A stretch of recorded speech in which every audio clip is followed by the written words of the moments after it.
real quick video here. We used the Lingenfelter valve spring compressor the other day with the heads on the car. And I went and finished, well, we found out I had the bent valve, so we had to pull ahead. I went ahead and changed the springs on the driver's side, and that just went perfect. Just boom, boom, boom, right down the road, changing the springs out. So this is the head that had the bent valve, and I was going to change the springs on the workbench. So you have to be careful, because when it's on the workbench, it's not on the car, so you try to lift up on it and the head will just flip over. So I just used a deck screw in each corner to fasten it to the workbench. Now I can pry up on it, no problem. The valves can move down a little bit before they hit the workbench, but it still hasn't been any kind of an issue to get the keepers out, and shouldn't be any issue to put them back. If you're gonna pull the valves, you just do them all, flip the head over, then pull the valves out.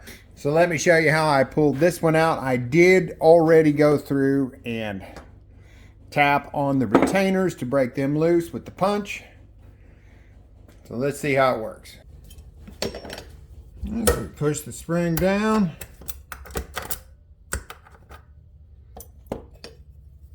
Keepers can always be a bit of a pain to get out. And there we go.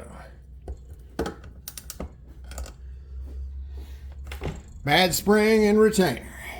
And I don't see putting the springs back on to be any problem, because you just pull them up, let the valve, that's about as far as they'll go down. Stem seal will hold them up.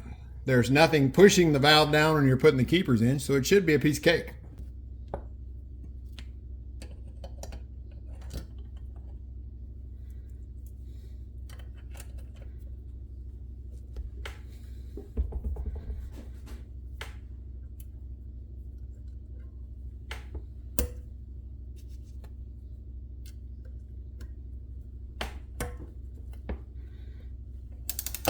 No problem at all.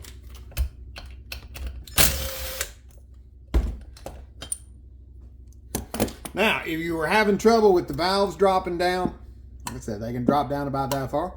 All you'd have to do is wad a shop towel up under each set of valves and then screw it down. Then they wouldn't move at all.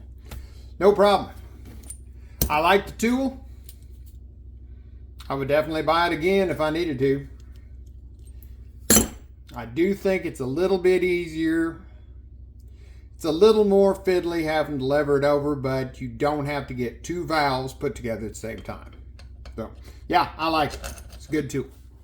Hey, my parts came in today, and since I will be doing a complete tear down and rebuild of this engine later this winter, I'm not videoing all this, putting it back together right now, since we're just putting the head on. But I did want to point out one thing that is very important. If you've pulled the head like I did with it still in the vehicle, you will end up with antifreeze in your bolt holes, especially these bottom ones. And it is super, super critical that you get that out of there.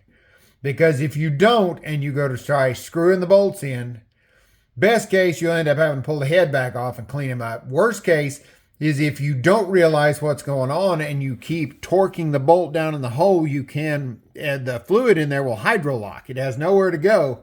You can end up breaking the block. And people have done that. They go to cranking on it and end up cracking the block because there's coolant down in those bolt holes. Very important to get that cleaned out. Now, what I like to do first, take a shop vac, piece of rubber hose, like this crevice tool, stick the hose into the crevice tool, and if you put your hand around the end of it, then you've got a lot of suction on the end of this hose. You can just work that down in each bolt hole, and that will get out most of the coolant.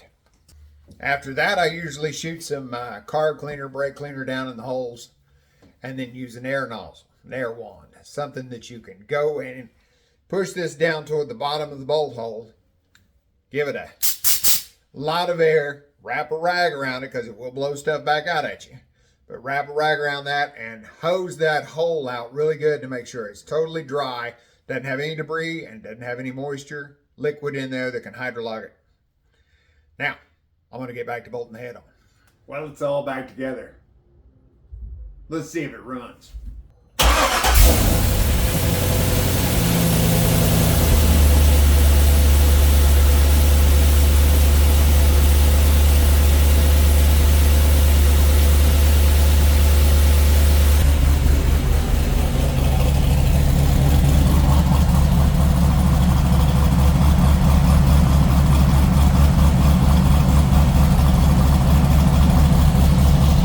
sounds about like it always does. Good sign.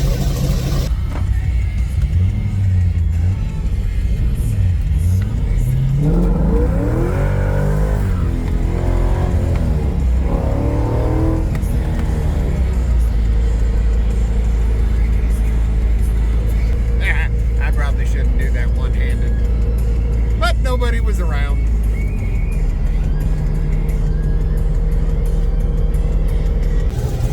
Well, it made it back to the car wash in one piece. Didn't blow it up, so I'm saying she's probably good. Be watching probably the end of January is when I'll pull this back into the shop under its own power, and we'll tear it down, pull the engine, do a complete rebuild on the LS6, get it back ready for next summer. Till then, thanks for watching. Like and subscribe if you want to keep up with this. Catch you on the next one.